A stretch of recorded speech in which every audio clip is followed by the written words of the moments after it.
메타버스 이거의 그 산업이 굉장히 확장성이 많아질 거예요. 네. 팁을 하나 드릴게요. 네. 대기업과 같이 협업하는 애들. 코로나 팬데믹을 계기로 전 세계에서 이 원격 의료 시장이 폭발적으로 성장하고 있어요. 지금 본 게임은 추석이 끝나고 난 다음에.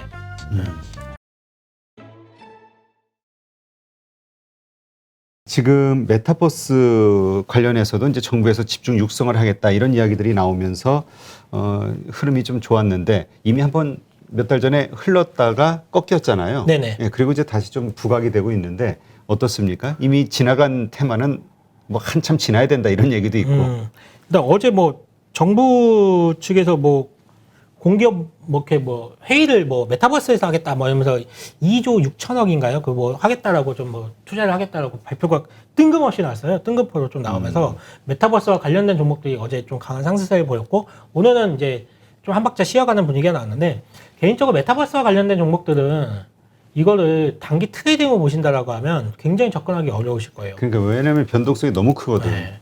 근데 이거는 메타버스와 관련된 메타버스라는 이런 산업, 이 산업은 분명히 되는 산업이거든요. 분명히 앞으로 아마 많은 산업에서 이 메타버스를 메타버스라고 해야 된다. 메타버스. 예, 버스라고 만든다. 메타버스 이거의 그 산업이 굉장히 확장성이 많아질 거예요. 네. 실내로 이제 그 편의점도 있잖아요. 그렇죠. GS25라든지 이마트라든지 이미 그 메타버스 공간에 편의점을 만들어놨어요. 제가 그 편의점에 가서 물건을 클릭해서 주문하잖아요. 그럼 집에 옵니다. 이마트도 마찬가지. 그러니까 이마트에 직접 갈 필요 없어요. 갈 필요 없이 메타버스 공간에 똑같은 매장을 만들어놨어요. 그래서 생선도 있고, 그래서 가격 다 있고요. 그래서 내가 클릭해가 보면서 그러면 배달이 와요.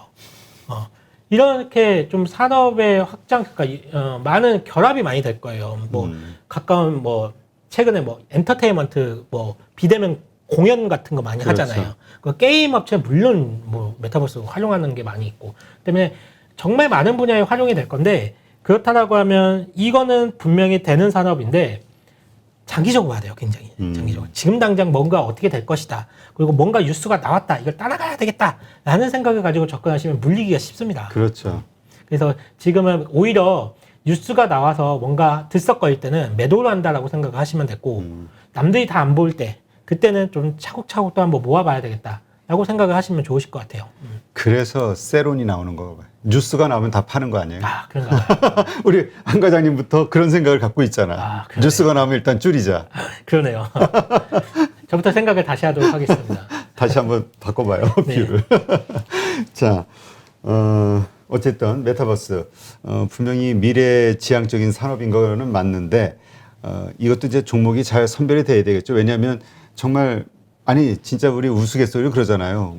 시장에서는 저기 메타버스 해가지고 막 주가는 오르는데 회사가 아니야 우리 메타버스 그렇죠. 뭐 이런 경우도 있으니까. 사실 몇 년 전에 기억을 해보시면 수소와 관련된 모멘텀들이 한번 정책적 모멘텀들이 붙었을 때 진짜 뭐 이런 말 표현을 될지 모르겠지만 진짜 많은 종목들이 뭐 다 수소래 막 그러면서 다 올라갔어요. 우후죽순 막 올라갔거든요. 근데 지금 보세요. 지금 보시면 그 당시에 올라갔던 종목들 다 못 올라갑니다. 지금은 정말 여기서 옥석가기가 돼가지고 진짜 누가 수소와 관련된 핵심 부품을 만들고 매출이 어디서 나오느냐 이게 핵심 포인트가 되면서 지금은 올라가는 종목들만 올라가거든요. 메타버스도 똑같습니다. 지금은 뭐 얘도 한다, 쟤도 한다, 뭐 그러니까 우후죽순도 막 올라요. 이게 몇 년 뒤면 싹 정리가 될 겁니다. 서열 정리가 될 거예요.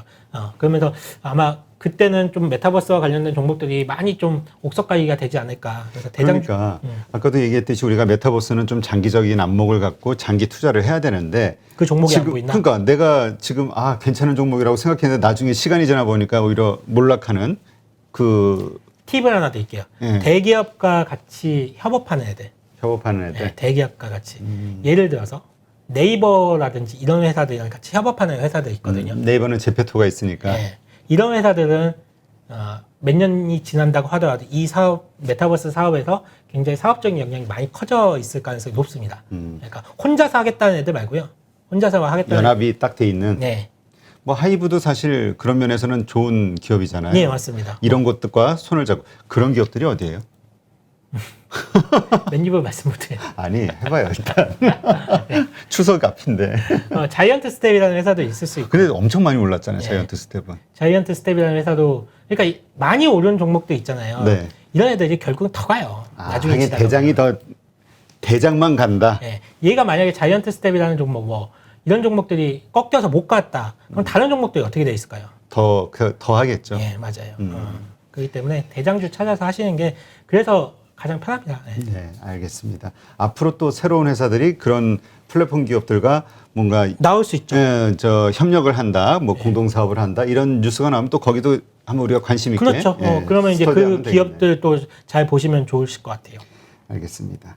일단 그 지금 우리 원격 치료, 원격 진료, 뭐 원격 의료, 뭐 여러 표현이 있지만 하여튼 이 부분 한국에서는 법률상으로 좀 안 되잖아요. 의사들 네, 지금 안 반대도 되죠. 있고. 네. 근데 지금 미국에서는 지금 아주 확대가 지금 크게 되고 있는 것 같아요. 이게 결국 한국에도 결국은 영향을 미치지 않을까요?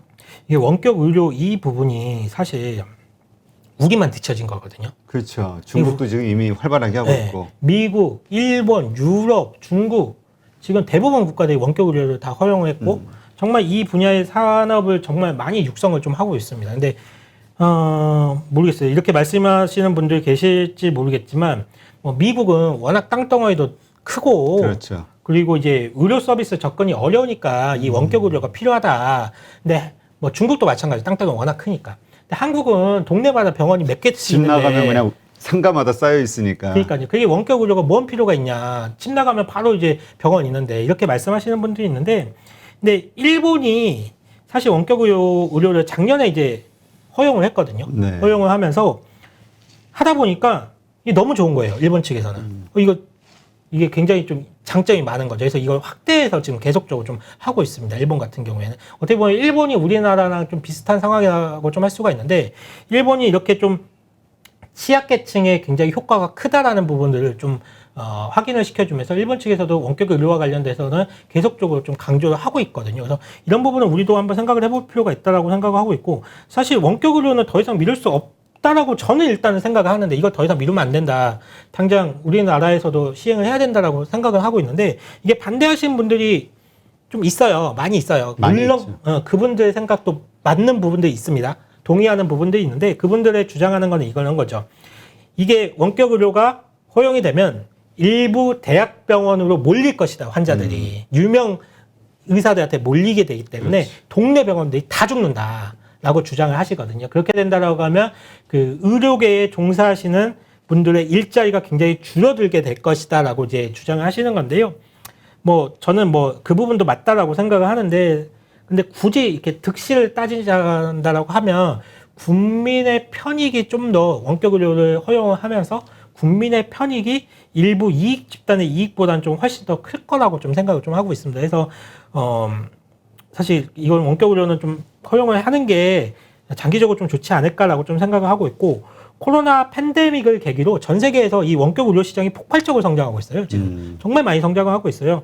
미국 같은 경우에는 연평균 23%씩 지금 성장을 하고 있다라고 하는데 뭐 시장 규모가 한 330조 원까지 지금 커나갈 예정이라고 하니까 굉장히 빠르게 성장하고 있고 가파르게 좀 성장하고 있다라고 보시면 될 것 같고요. 우리도 이제 슬슬 발동은 좀 거는 것 같아요. 좀 얘기가 좀 나오더라고요. 그러니까 슬슬 일단 시동을 걸어야 뭐 싸우든 의논을 하든 네. 시작이 되겠죠. 이번에 그러니까 재택 치료라는 얘기 나왔잖아요. 그러니까 코로나 확진자 수가 좀 급증하고 있으니까 이 의료 체계 자체를 중증 환자 중심으로 좀 바꾸고 경증 환자라든지 무증상자는 집에서 치료를 하게끔.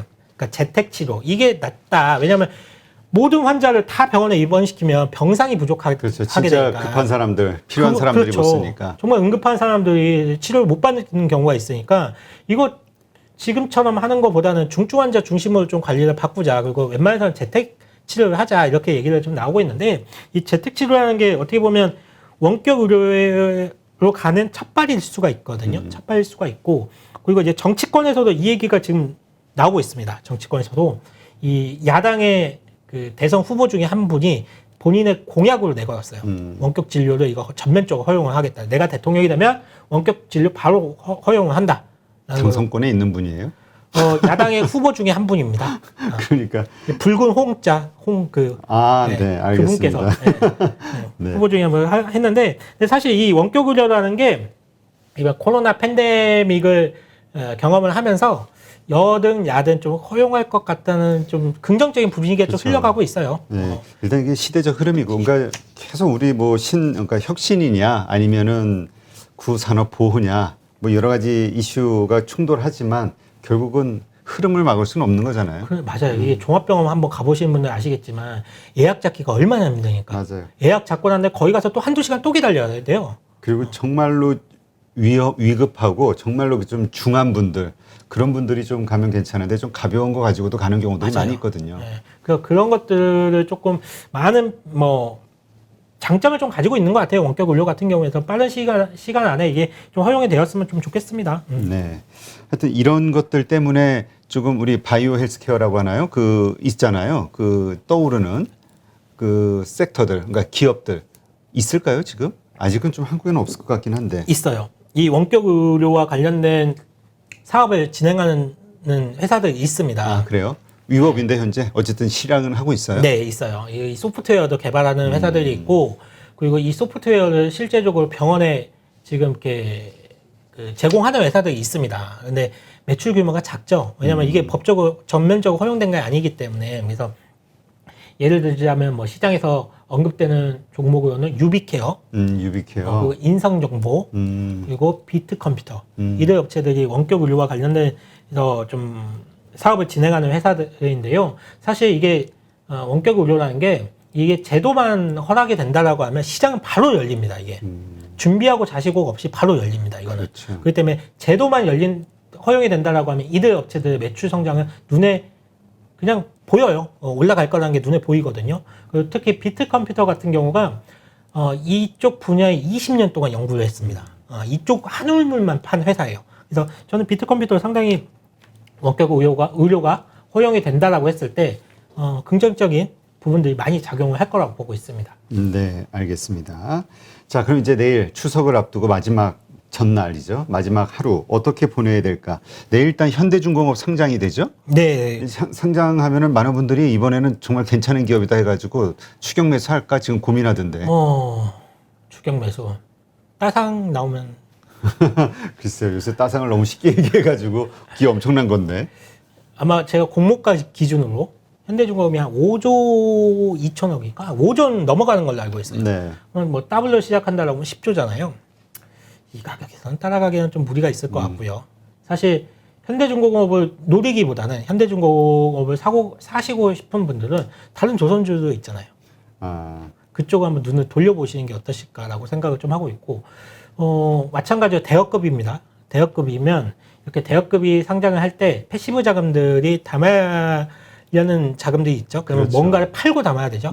그 수급적인 교란 요인이 또 있을 수가 있어요. 맞아. 기존의 것도 팔아야 되니까 대형주들. 네, 그래서 그런 흐름까지 좀 염두를 해보시면 좋으실 것 같습니다. 네, 알겠습니다.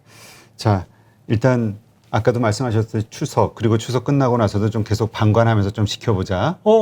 이미 이제 내일 하루 남았잖아요. 예. 파실 분들 다 파시지 않으셨을까요? 그런 거 내일 같아요. 내가 추석 연휴 3일을 맞아서 주식을 이제 좀 줄여야 되겠다라고 하신 분들 내일 전부 줄이실 분은 아니실 것 같은데 지금 다 그렇죠. 줄여놓으셨을 거예요. 그래요. 네, 좀 관망하시면서 내일도 마찬가지로 좀 지지부진한 하루가 되겠네요. 네, 또. 그럴 것 같습니다. 본 게임은 추석이 끝나고 난 다음에. 추석이 알겠습니다. 끝나고 난 다음에. 자, 그럼 추석 이후 어떤 시장이 또 펼쳐질지 일단은 우리가 뭐 예측하는 것도 뭐 사실 의미는 없어요. 그냥 닥쳐봐야지 이렇구나 알 수 있는 거긴 한데. 주가 안 빠질 것 같아요, 저는. 예. 그러나 어쨌든 큰 어떤 우리가 불안해하는 그 테이퍼링이라는 이슈 때문에 급락하거나 뭐 이런 일은 없을 것이다. 이런 기대감을 갖고 한번 어떤 주식에 우리가 들고 가야 될지 이런 것들을 한번 계속 그 대응 관점에서 한번 찾아보는 걸로 하시죠. 알겠습니다. 오늘도 이렇게 해서 유한타증권 한상혁 과장님과 함께 오늘 시장 그리고 시장의 주요 이슈들 이걸 좀 살펴봤고요. 하여튼 만만치 않네요. 어려워요. 항상 어려웠던 것 같아요. 근데 한국의 주식시장은 원래 이런 것이다. 이렇게 얘기하는 분들도 있어요. 워렌 버핏이 한국에서 주식했으면 이미 망했을 겁니다. 이미 망했을 거예요. 그냥 좋은 거 사놓고 가만히 기다리고 있으면 저절로 올라가는. 한국에서 그게 되지가 않아요. 알겠습니다. 네, 오늘 하루도 수고 많으셨고요. 네, 방송을 보신 시청자분들도 오늘 고생 많으셨습니다.